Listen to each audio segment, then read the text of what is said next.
సాయి మీద ఉన్నటువంటి అభిమానంతో ఎక్కడెక్కడి నుంచో దూర తీరాల నుంచి వచ్చినటువంటి సాయి బంధువులందరికీ కూడా ప్రత్యేకమైనటువంటి అభినందనలు, ధన్యవాదాలు. వరాల సాయి 4వ వార్షికోత్సవాన్ని మనం జరుపుకుంటున్నాం. అసలు ఈ 4 సంవత్సరాలు ఎలా గడిచాయి, అసలు 4 నెలల కంటే కూడా చాలా తక్కువ వ్యవధి మాకు ఇక్కడ కనిపిస్తుంది. ఈ 4 సంవత్సరాలలో వరాల సాయి చేసినటువంటి లీలలు మహాద్భుతమైనటువంటివి. ఇక్కడ ఆయన విజ్ఞాన స్వరూపుడిగా, లీలా స్వరూపుడిగా రెండింటిని, ఎవరికి ఏది కావాలో దానిని ఆయన అనుగ్రహించడానికి ఇక్కడ కొలువై ఉన్నారు. ఈరోజు మనం 4వ వార్షికోత్సవం సందర్భంగా సాయి గురుకులం అనేటువంటి అద్వితీయమైనటువంటి బాబా అందించేటువంటి విజ్ఞాన ప్రవాహానికి సంబంధించినటువంటి 3వ ఎడిషన్ పుస్తకం ఆవిష్కరణ, వరాల సాయి ప్రతిష్ఠ జరిగిన తర్వాత 21వ రోజు ఇక్కడ ఊయల ఉత్సవం జరిగింది.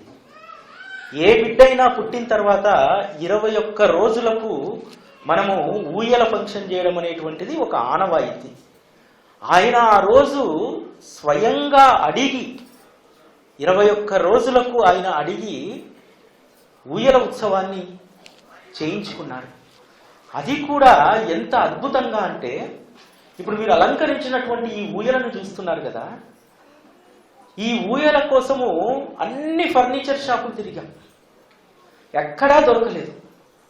ఆన్లైన్లో సెర్చ్ చేస్తే ఒక అడ్రస్ దొరికింది చర్లపల్లిలో. ఫోన్ చేసి నాకు ఇలా ఈ డిజైన్ కావాలి, ఇక్కడ వరాల సాయి అని చెప్పి రాయాలి, అక్కడ ఇదంతా కార్వింగ్ చేసి మీరు 3 రోజుల్లో ఇస్తారా అని అడిగాను. తప్పకుండా సార్ ఇస్తానన్నాడు. అడ్వాన్స్ వేయమన్నాడు, అడ్వాన్స్ వేశాను. మధ్యలో ఒక రోజు ఫాలోఅప్ చేశాను, సార్ పాలిష్ అవుతుంది అని అన్నాడు. తెల్లవారితే ఊయల ఉత్సవం. రాత్రి 9 గంటల వరకు ఫాలోఅప్ చేస్తూనే ఉన్నాను. ఊయల రెడీ అయిందా, పంపిస్తున్నా అంటే పంపిస్తున్నాను, ఆల్రెడీ ట్రాలీలో ఎక్కించానన్నాడు. 9:30 తర్వాత ఫోన్ స్విచ్ ఆఫ్.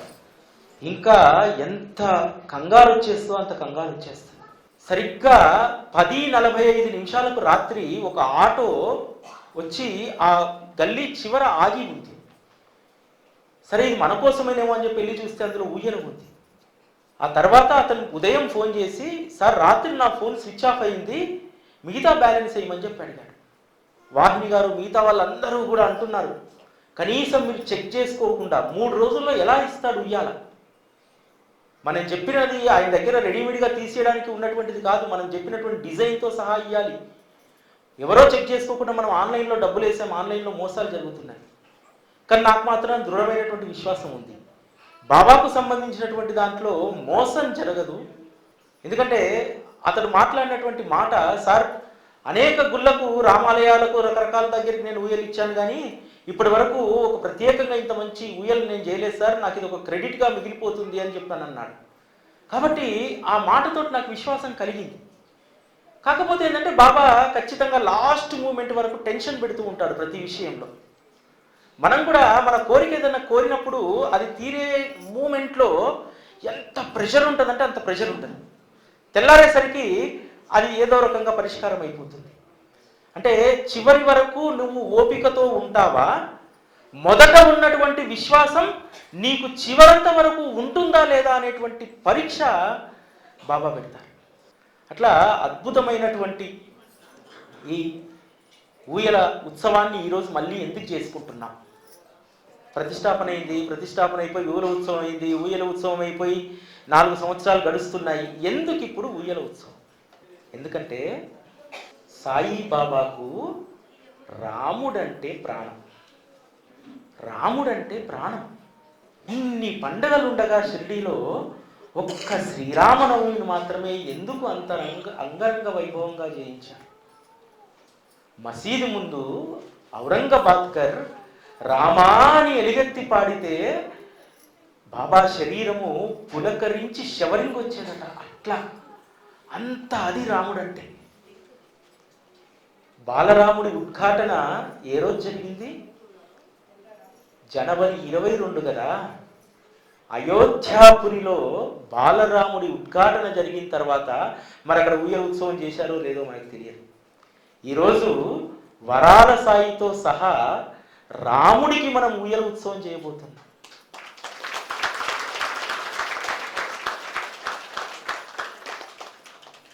అంటే ఎక్కడైతే విజ్ఞానం పంచబడుతుందో, ఎక్కడైతే జ్ఞానస్వరూపుడు కొలువై ఉంటాడో అక్కడ ఆయన ప్రతి విషయంలో, ప్రతి అంశంలో మనకు విజ్ఞతనిస్తాడు. ఈరోజు ఈ మందిరంలో విజ్ఞాన స్వరూపుడై ఆయన ఉన్నాడు కాబట్టి బాలరాముడికి ఉయ్యల ఉత్సవం చేయాలనేటువంటి విజ్ఞత మనకి ఇచ్చాడు. ఆ విధంగా భగవంతుడు అంటే కేవలం నమస్కారం, భక్తి, నామం, లేకపోతే నైవేద్యం ఇది కాదు. భగవంతుని సాహచర్యంలో ఇంకా ఏం చేయగలుగుతాం? వరాల సాయి మొదటి వార్షికోత్సవం కరోనాలో కొట్టుకుపోయింది. రెండో వార్షికోత్సవంలో ఒక ప్రత్యేకమైనటువంటి దాన్ని చేశాం. 3, 4 అంటే అన్ని గుళ్ళల్లో వార్షికోత్సవం మనం కనుక హోమగుండం పెట్టేసి హోమం చేసేసి లేకపోతే అభిషేకం చేసేసి ఇంతే. ఇది కాదు. రోజు మనకు ఒకే కూరగాయ తింటేనే తినే పదార్థానికే విసుగొచ్చి దానిపైన మనకు ఇంట్రెస్ట్ పోతుందే.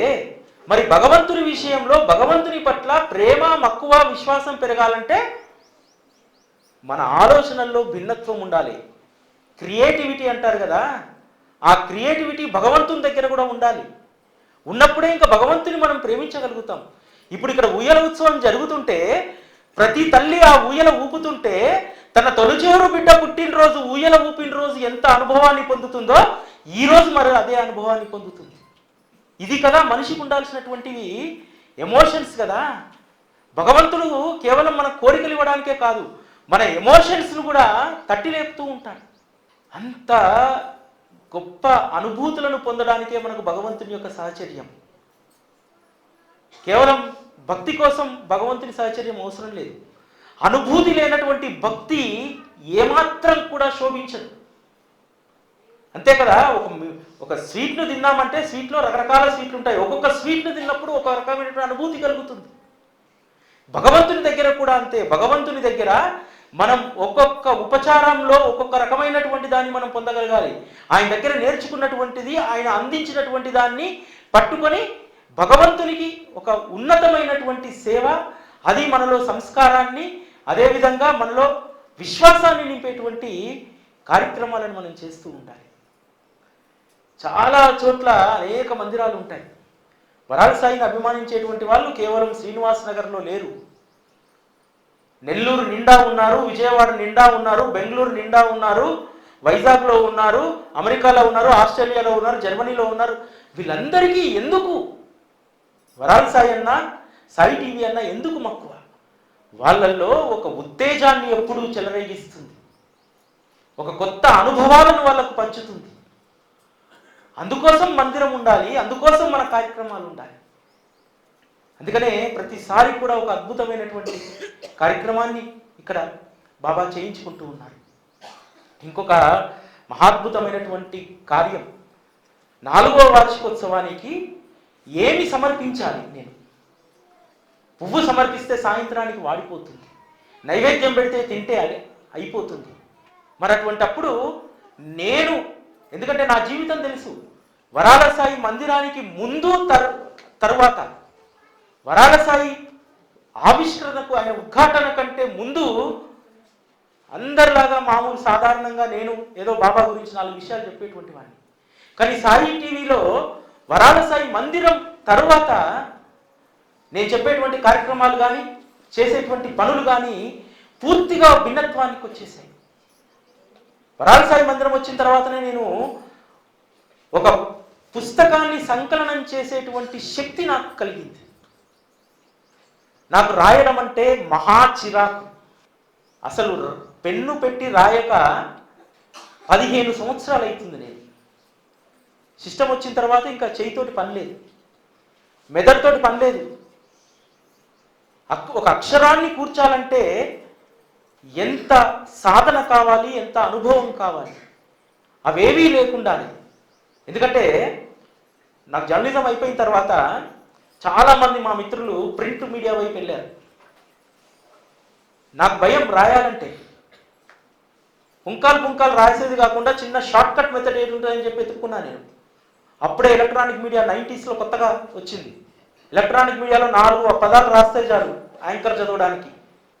అందుకనే దాన్ని వదిలేసి ఆ స్ట్రీమ్ని వదిలేసి ఈ స్ట్రీమ్కి వచ్చాను. అటువంటిది బాబా సాయి గురుకులం 1, 2 ఎడిషన్స్ రాయించుకున్నారు. ఇప్పుడు 3వ ఎడిషన్ ఈరోజు బాబాకు వరాల సాయి పుట్టినరోజు సందర్భంగా ఆయనకు నేను సమర్పించుకునేటువంటిది. ఇది అరిగిపోనిది, తరిగిపోనిది, ఏనాటికి కూడా నాశనం కానటువంటిది, శాశ్వతమైనటువంటిది అక్షరం. ఆ అక్షరాల్లో సాయి భగవానులు ఉంటారు. సచ్చరితలో మనము ప్రతి అక్షరం చదివినప్పుడు బాబా యొక్క సస్వరూపం మనకు కనిపిస్తుంది. సాయి గురుకులం 1, 2 చదివినటువంటి వాళ్లకు ఈ సాయి గురుకులం 3 ఒక గొప్ప బహుమానం. మరొక మెట్టు ఎక్కడానికి బాబా మార్గంలో ఇది ఉపయోగపడుతుంది. ఎందుకంటే ఇది అందరి వల్ల కాదు, దీన్ని అందరూ ఆస్వాదిస్తారంటే కాదు. 1000లో 1 మంది, 1000లో 1 2 అంతే. ఎందుకంటే అది చదవాలంటే ఓపిక కావాలి, టైం కావాలి. ఈరోజు మనకు టైం లేదు అక్షరాలు చదవడానికి. న్యూస్ పేపర్లు ఇంతకుముందు 10 ఇండ్లు ఉంటే 8 ఇళ్ల ముందు న్యూస్ పేపర్ పడేది. ఈరోజు 2 ఇళ్ల ముందు న్యూస్ పేపర్ పడుతుంది. అంటే చదవకుండా, అక్షరాన్ని మనం ఆస్వాదించకుండా ఎట్లా జ్ఞానం వస్తుంది? సాయిబాబా మార్గంలో మనందరం వెనుకబడి ఉండడానికి కారణం ఏంటో తెలుసా? సచ్చరిత చదవకపోవడం, నువ్వు అక్షరాన్ని ప్రేమించకపోవడం, అక్షరాల్లో ఉన్నటువంటి సాయిని నువ్వు చూడకపోవడం. దానివల్ల ఈరోజు మనం బాబా మార్గంలో బ్యాక్ బెంచర్స్గా చాలామంది ఉండిపోయాం. బ్యాక్ బెంచర్స్గా ఉన్నటువంటి వాళ్ళు చాలా కష్టం. ఎట్లా వస్తారు ఫ్రంట్ బెంచ్కి? చదివితే ఆ జిజ్ఞాస పెరిగితే వస్తుంది. బాబా మార్గంలో మనము ముందు బెంచ్లో కూర్చోవడానికి ప్రయత్నం చేయాలి. బ్యాక్ బెంచర్స్గా ఉంటే అట్నుంచి అటే వెళ్ళిపోతాం. ముందుకు వస్తే, ముందు బెంచ్లోకి వస్తే ఏం జరుగుతుంది తెలుసా? అక్కడి నుంచి సరాసరి నీ చెయ్యి పట్టుకొని బాబా మోక్ష ద్వారం వైపు నడిపించుకుంటూ వెళ్ళిపోతాం. మరి మనము వెనక బెంచ్లోనే కూర్చొని మరలా జన్మలు తీసుకుంటూ మరలగా మళ్ళీ పుడదామా? విజ్ఞానాన్ని పెంచుకొని ముందు బెంచిలోకి వచ్చి మొదటి 10 వరుసలో ఉన్నటువంటి ఆ ర్యాంకులను సంపాదించి మోక్ష మార్గం వైపు నడుద్దామా? ఎందుకంటే వరాల సాయి దగ్గర వేరే ఏమీ చెప్పమమ్మా. మేము పూజలు చేయండి, 9 గురువారాలు వ్రతాలు చేయండి, ఆ హోమాలు చేయండి, ఇవి చేయండి అని చెప్పం. బాబాను తెలుసుకోండి అని చెప్తామంతే. అది మాత్రమే ఇందులో ఉంటుంది. అయితే ఈరోజు ఈ సాయి గురుకులం 3 పుస్తకం ఆవిష్కరణకు నిన్న మధ్యాహ్నం ఎందుకో యథాలాపనగా కార్యక్రమం అయిపోయిన తర్వాత ఏదో ఆలోచిస్తుంటే మా హైమావతమ్మ మనసులో మెదిలింది. అమ్మ ఎప్పుడు వచ్చిన ఒక మాట చెప్పిపోతారు. ఈ మందిరం కట్టిన దగ్గర నుంచి దాదాపు సంవత్సరం 2-3 సార్లు వస్తారు. గురువారాలు రారు పాపం, ఎందుకంటే అంత జనం ఉంటే ఇబ్బంది అని. వెళ్ళేటప్పుడు తిరిగి వెళ్తూ మాట చెప్తుంది, అనిల్ ఇదే ఇక చివరిసారి, ఇక నేను రాను, బాబా తీసుకెళ్ళిపోవాలి అని అంటాను. నేనంటాను, అమ్మా ప్రతిసారి మీరు ఇలా చెప్పిపోతూనే ఉండండి, మళ్ళీ వస్తూనే ఉంటారని చెప్పాను. నిన్న ఫోన్ చేస్తే కూడా ఇంట్లో హారతి ఉంటుంది కదా అని భజన చేసుకుంటాం కదా గురువారం అంటే, అంతకంటే అద్భుతమైన భజన హారతి ఇక్కడ ఉంటుందని చెప్పి రమ్మని చెప్పా. నిజంగా ఈరోజు భజన చేసిన తల్లులు ఎవరో నాకు తెలియదు, కానీ అసలు అమ్మ వచ్చేసరికి భజన జరుగుతుంది. ఎంత ఆనందపడిపోయిందంటే అమ్మ ప్రతిరోజు ఆమె నియమంగా. ఇంకొకటి చెప్తాను, ఎంత ఆశ్చర్యకరమైన విషయం అంటే, అమ్మ కొన్ని దాదాపు ఒక 2-3 దశాబ్దాల నుంచి బాబా సహచర్యంలో ఉంది. వాళ్ళ అపార్ట్మెంట్లో కింద చిన్న గుడి కట్టుకున్నారు. గుడి కట్టుకొని ఒక బాబాను తెచ్చిపెట్టుకున్నారు. అప్పటిదాకా పటమే ఉండేది, ఆ తర్వాత చిన్న విగ్రహం తెచ్చిపెట్టుకున్నారు. తెచ్చిపెట్టుకుంటే ఇంకా అపార్ట్మెంట్లో తెలుసు కదా ఎట్లా ఉంటుందో, కింద ఉంటున్నటువంటి గ్రౌండ్ ఫ్లోర్లో ఉంటున్నటువంటి ఆయన పేచీ పెట్టడం ప్రారంభించారు. మా అబ్బాయికి అస్సలు బాగుండట్లేదు, ఇక్కడ బాబా విగ్రహం పెట్టి మీరు పూజలు చేస్తున్నారు, విగ్రహాన్ని తీసేయనన్న. ఏడబెట్టుకోవాలి విగ్రహం? అమ్మనేమో లిఫ్ట్ లేదు, 2వ ఫ్లోర్లో ఉంటారు, కిందికి దిగి రావడం కూడా పాపం కష్టమవుతుంది. మిగతా వాళ్ళందరూ ఏం చేశారంటే, ఆయన అట్లా పేచీ పెడుతుంటే అమ్మా అక్కడ ఎందుకు బాబా ఉండడం, తెచ్చి మన ఇంట్లో పెడతామని చెప్పి ఇంట్లో తెచ్చిపెట్టారు. దాదాపు 3 ఫీట్ల విగ్రహం. ఎందుకు వచ్చాడు బాబా? ఎందుకు ఆ కింద ఉన్న ఆయనకు ఆ బుద్ధి కలిగించాడు? నా తల్లి 2 అంతస్తులు దిగి రాలేకపోతుంది, నేను వెళ్ళాలి తల్లి దగ్గరికి అని చెప్పి ఆమె దగ్గరికి వెళ్ళాడు. ఇలా కూర్చొని ఉంటే బాబా ఎదురుగా అలా ఉంటాడు సోఫాలో. అమ్మ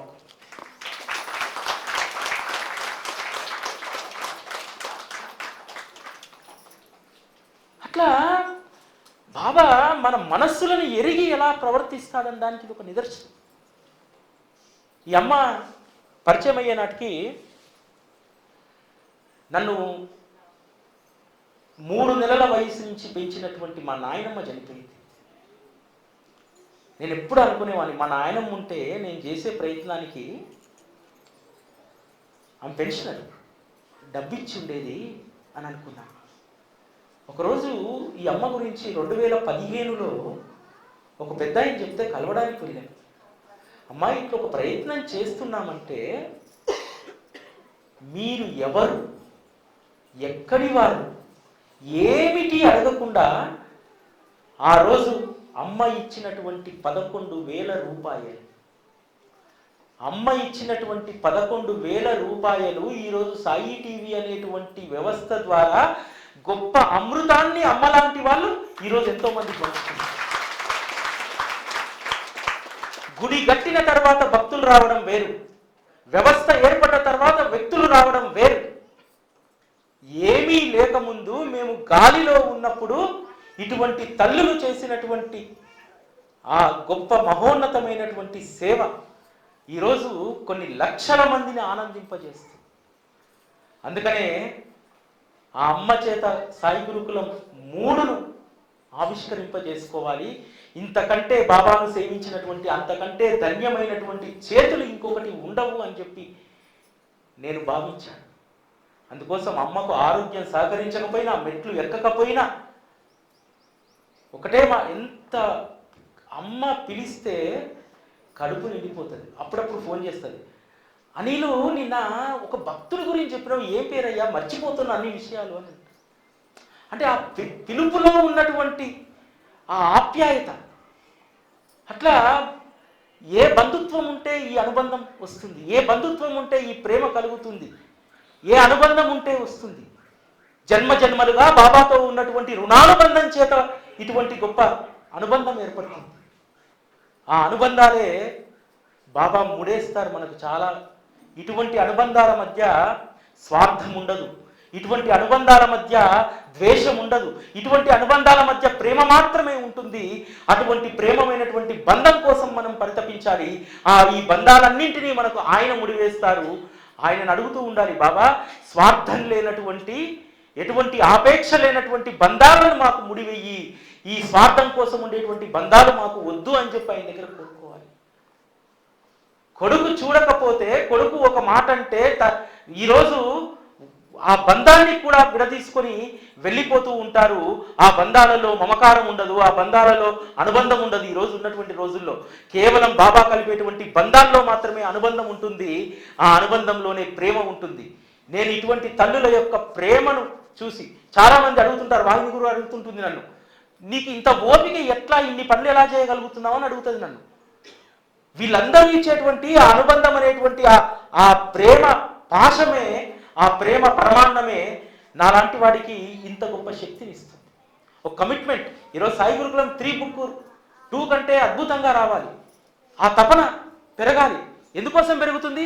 అప్పుడు నాకు గుర్తొస్తూ ఉంటారు చాలామంది, అరే విజయవాడలో ఉన్నటువంటి ప్రమీల గారికి పోయి ఇలా ఉంటే ఈ చాప్టర్ బాగుంటుంది, అరే వైజాగ్లో ఉన్నటువంటి అక్కకి ఇలా ఉంటే బాగుంటుంది, ఈ అమ్మ ఏ చాప్టర్ రాస్తే బాగా ఫీల్ అవుతుంది, ఇవన్నీ కూడా వచ్చేస్తాయి మైండ్లోకి.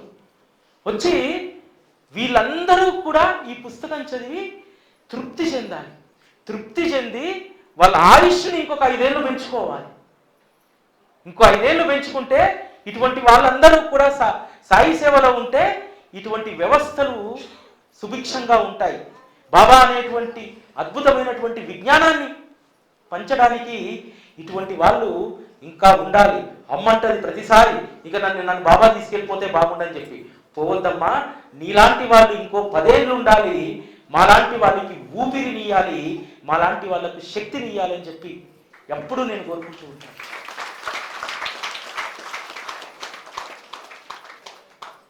అట్లా బాబా అంటే ఒక ఎమోషన్ కనెక్టివిటీ మనకు వచ్చేస్తూ ఉండాలి. అలా లేకపోతే మనం భక్తిలో రసవత్తరం ఉండదు. మన ప్రతి జీవితంలో ప్రతి దాంట్లో కూడా రసవత్తరాన్ని కోరుకుంటాం కదా, అన్నీ కూడా రమ్యంగా ఉండాలనుకుంటాం కదా. బాబా దగ్గర భక్తి కూడా, మన ప్రస్థానం కూడా రమ్యంగా ఉండాలి, రసవత్తరంగా ఉండాలి, అనుబంధం అనేటువంటి ప్రేమను చవి చూడాలి. ఇలా ఉండాలి కదా బాబా మార్గంలో.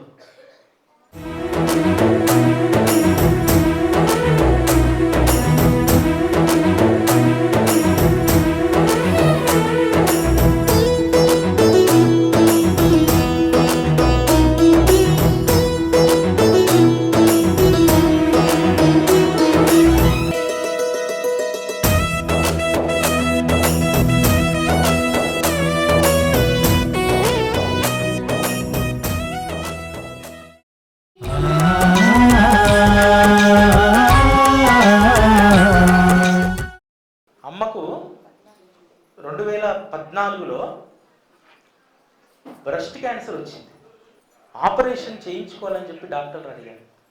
72 ఏళ్ల వయసులో ఆ శరీరము ఆపరేషన్కు సహకరించి, రేడియేషన్ కూడా ఆ శరీరం సహకరించిందంటే నిజంగా అది మనం మోసుకొచ్చినటువంటి శరీరమా? బాబా అనునిత్యం బాబాను స్మరించేటువంటి ఆ శరీరానికి, ఆ దేహానికి, ఆ దేహంలో ఉన్నటువంటి అవయవాలకు సాయి అనేటువంటి శక్తిపాతం కలిగి ఉన్నారు ఆవిడ. అందుకనే తట్టుకోగలిగారు. 72 ఏళ్లకు ఎట్లా సాధ్యం? క్యాన్సర్ ట్రీట్మెంటు అప్పుడు అంది. తర్వాత 2015లోనో 16లోనో కష్టమే అనిల్, చాలా ఇంకా ఎక్కువ కాలం ఉండడం కష్టమే అంది. ఇప్పటికి 11 ఏళ్ళు అవుతుంది ఆపరేషన్.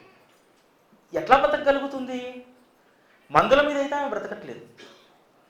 కేవలం బాబా ఉన్నారనేటువంటి ధైర్యంతో బతుకుతుంది. ఆమె నమ్మకం. ఇప్పుడంటే మీరందరూ ఆయన చెప్పిన మాటలు వింటున్నారు, మామూలుగా అన్నీ జరుగుతున్నాయి. కాకపోతే నాకేంటంటే ఇక్కడ కూర్చున్నాను, ఇంత దూరం వచ్చాను, నాకెందుకు నువ్వు దర్శనం ఇవ్వట్లేదు అని బాబాని అడిగాను. ఇక్కడ అడిగితే ఇంకో చెయ్యి ఒకటి నెత్తి మీద ఇలా పడింది. నా చెయ్యి, ఆయన చెయ్య ఎంత దిట్టంగా ఉందంటే అంత దిట్టంగా ఉంది. చెయ్యి అలా పడింది. ఇప్పుడు బాబా దగ్గరికి వచ్చి దర్శనం ఇచ్చారు నాకు. ఇప్పుడు జరిగిన విశేషం ఏంటంటే అది బాబా ఇచ్చారు. అలా అనేక సార్లు ఎన్నో ఎన్నో ఎన్నో ఇంకా చెప్పలేను నాకు కష్టాలన్నీ. ఇలాంటి మా అబ్బాయికి కూడా ఈ మధ్యలో కొంచెం ఒంట్లో బాగాలేకపోతే సాయిబాబా గారు నీకేం పర్వాలేదు, గోడ మీద చూపించి ఇలా చేస్తే నీ కొడుకుని బెంగెట్టుకోవద్దని చెప్పారు నాకు. మా అబ్బాయి గురించి, మా పిల్లలు పెళ్లి చూపించుకుంటే ఇది బాగుంది, ఇది బాగోలేదు అన్నీ చెప్పేవారు. మా వారికి ఇప్పుడు 93 ఏళ్ళు, 24 గంటలు కూడా బాబాని స్మరిస్తూనే ఉండేవారు. ఆయనకే మెసేజ్ ఇస్తూ ఉండేవారు. బాబాని తలుచుకునే వాళ్ళు ఎక్కడికి ఎప్పుడు చెడిపోరు. ఆయన చెప్పినట్టు ఓర్పు సహనం కావాలంతే, ఇదొక్కటే నేను చెప్పేది.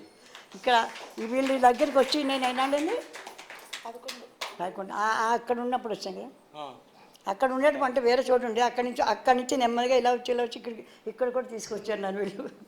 వీళ్ళిద్దరు భక్తి చూస్తే సాక్షాత్గా బాబా వీళ్ళిద్దరిలో ఉన్నారేమో అనిపిస్తుంది. ఈ అమ్మాయి ఇంక చెప్పక్కర్లేదు, ఇతనేమో చెప్పేవన్నీ రోజు వింటాను నేను. ఎట్టి పరిస్థితుల్లోనే సరే ముందు పొద్దునంతా ఖాళీ ఉండదు, మధ్యాహ్నంతా ఖాళీ ఉండదు, రాత్రి సరిగా ఇతను చెప్తాడు 11ంటికి. ముందు చెప్తూనే ఉంటారు కానీ నేను లాస్ట్ వింటా. స్థిమితంగా ఉంటే ఇందులో అందరూ పడుకుంటారని ఆయన చెప్పినవన్నీ వింటాం. మళ్ళీ డౌట్ వస్తే మళ్ళీ అడుగుతా, మళ్ళీ పాపం ఓపిక చేసుకుని అన్నీ చెప్తాడు. అడిగినవన్నీ కూడా వీళ్ళిద్దరు కూడా ఏదైనా అడిగినా డౌట్ చెప్తాడు. నాకు ఇప్పటిదాకా కాలక్షేపం ఇలాగే బాబా చేతుల్లో వెళ్ళిపోయి మా వారికి 93 ఏళ్ళు ఆయన ఉండగా నేను వెళ్ళిపోవాలి ఐదుతనంగా కోరుకుంటున్నాను బాబా. ఈ సాయి టీవీ మూలంగానే ఇక్కడ రావడం వెంట ఏ గుళ్ళకి ఎప్పుడు వెళ్ళడం లేదు. పూర్తిగానే నాకు నమ్మకం, విశ్వాసం చాలు. వీళ్ళకి అసలు ఎటువంటి ప్రేమ అంటే అటువంటి ప్రేమ. సేవలో ఇద్దరు అంత కష్టపడి, ఆమె పెట్టుబడి పెట్టేటప్పుడు ఆవిడ దగ్గర ఎంత కష్టపడి పెట్టిందో, వీళ్ళిద్దరు కలిసి ఎంత సేవ చేస్తే ఎన్ని ఊళ్ళ దగ్గర తిరిగారు నాకు బాగా తెలుసు. అన్నీ మా బిల్డింగ్లో రావడం కలిసి అన్నీ తెలుసు. సాయి టీవీ వల్ల చాలా, ఎక్కడ ఎవరైనా అడిగితే సాయి టీవీకి వెళ్ళండి అంటాను నేను. అడ్రస్ ఇస్తాను, ఇక్కడికి వెళ్ళండి మీరు, అన్నీ జరుగుతాయి, బాబా అన్నీ చేస్తూ ఉంటాడు, ప్రతి వాళ్ళకి ఇస్తాయి. ఎందుకంటే ఇక్కడ అంత పవిత్రత ఉంది. అది చేయడం వల్ల ఏదో ఆషామాషిగా చేస్తే పవిత్రత ఉండదు.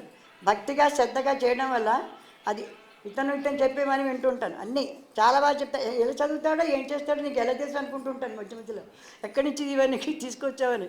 అలా అలా మొత్తం ఈ సాయి టీవీ పరిచయం అప్పటి నుంచి ఇప్పటిదాకా నీకు ఇక్కడ ఏ గుడిలోకి వెళ్ళే షిరిడి కూడా వెళ్ళాను నేను. ఇక్కడ షిరిడి ఇదే, అన్నీ ఇదే నాకు అంతే.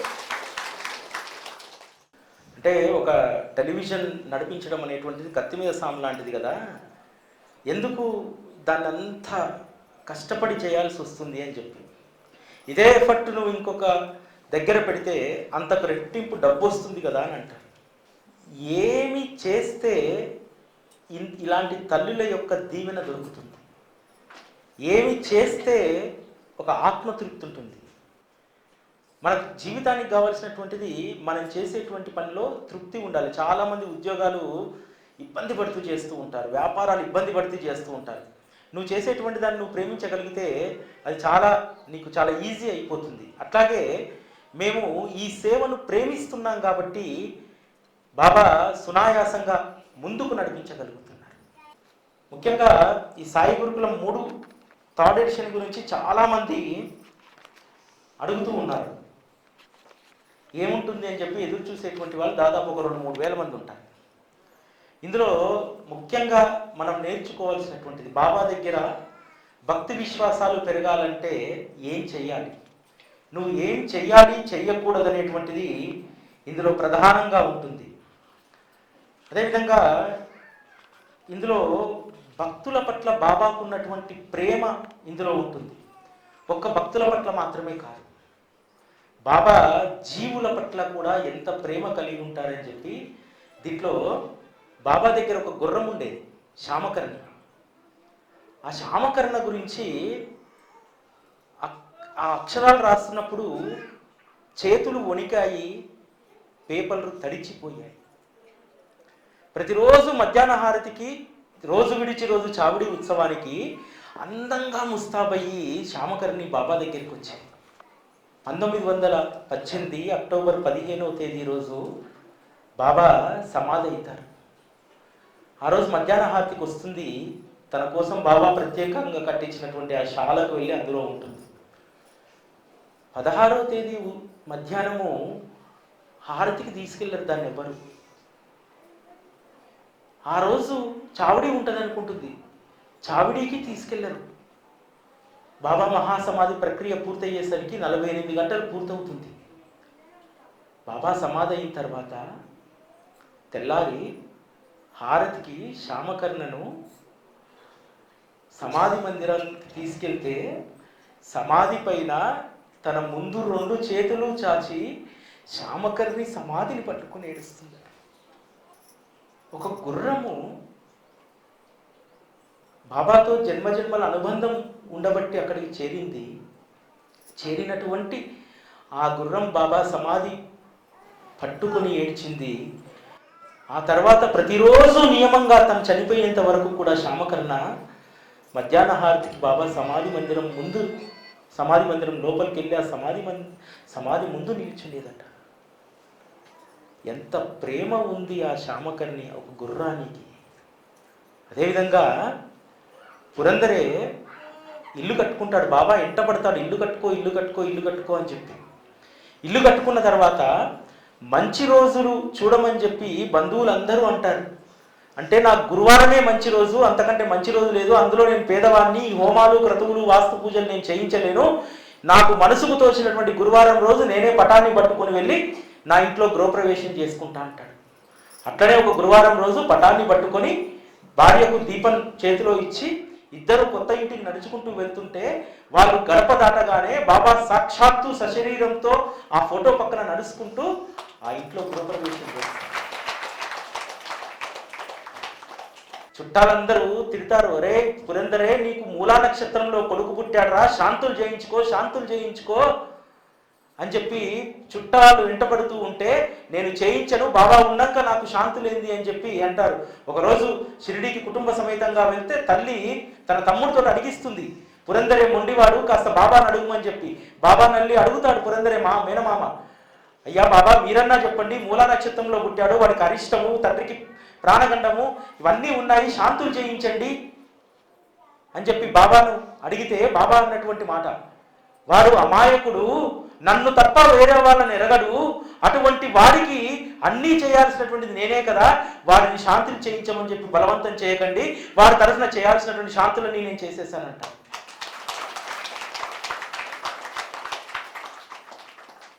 అంటే విశ్వాసం అనేటువంటిది ఆ రోజు భక్తుల్లో అట్లా ఉండేది. వాడు నన్ను తప్ప మరొకరిని తలవడు అని అంటాడు బాబా. వాడికి నేను తప్ప ఇంకొకరు తెలియదు అని అంటారు. తెలియని వారి గురించి ఎలా పూజలు చేస్తాడని అంటాడు. అంతేగా రాహు కేతు రకరకాల గ్రహాలు ఉంటాయి కదా, అవేవి నా పురంధరేకు తెలియవు, నేను మాత్రమే తెలుసు వాడికి అని అంటాడు. అట్లా ఎంత అద్భుతమైనటువంటి విషయాలు ఆ రోజు భక్తులు ఉన్నటువంటి ఆ విషయాలన్నీ కూడా ఈ సాయి గురుకులం 3లో ఉంటాయి. ఇదే కాకుండా మోహాది మమకారాలను ఏ విధంగా ఆ శృంఖలాల నుంచి, ఆ సంఖ్యల నుంచి ఏ విధంగా బయటపడాలనేటువంటి విషయాలు దీంట్లో ఉంటాయి. ఎట్లా తెలుస్తాయి మనకు విషయాలు? చెప్తే వింటే తెలుస్తాయి. ఈరోజు చెప్పేవాడు కరువయ్యాడు, చదివే సాహిత్యం కరువైపోతుంది. ఎందుకంటే కంప్లీట్గా మనం సెల్ ఫోన్కి అలవాటు పడ్డ తర్వాత నేర్చుకోవాలనేటువంటి జిజ్ఞాస తగ్గుతుంది.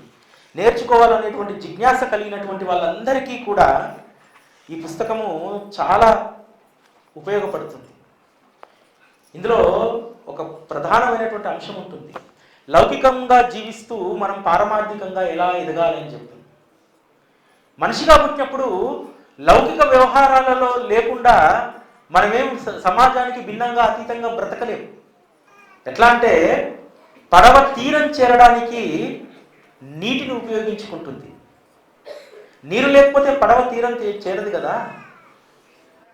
అదే నీరు పడవకు చిన్న చిల్లుబడి లోపలికి వస్తే పడవకు నీరు ప్రమాదకారి. నీరు పడవ వేరువేరుగా ఉన్నప్పుడు నీరు సహాయకారి, లోపలికి వస్తే నీరు అది శత్రు వినాశనకారి. అట్లాగే లౌకికం అనేటువంటి దాంట్లో మన జీవన నావను సాగించుకుంటూ పోవాలి. ఆ లౌకికం అనేటువంటిది పూర్తిగా మన జీవితంలోకి వస్తే అది ప్రమాదకారి.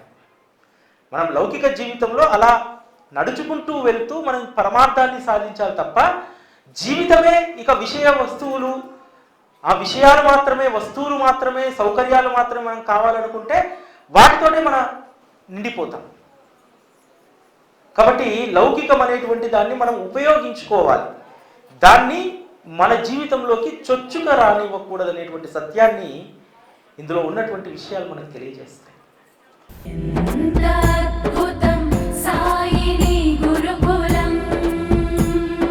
శిక్షణే తప్ప శిక్షలు లేని శరణాగతి సౌదం.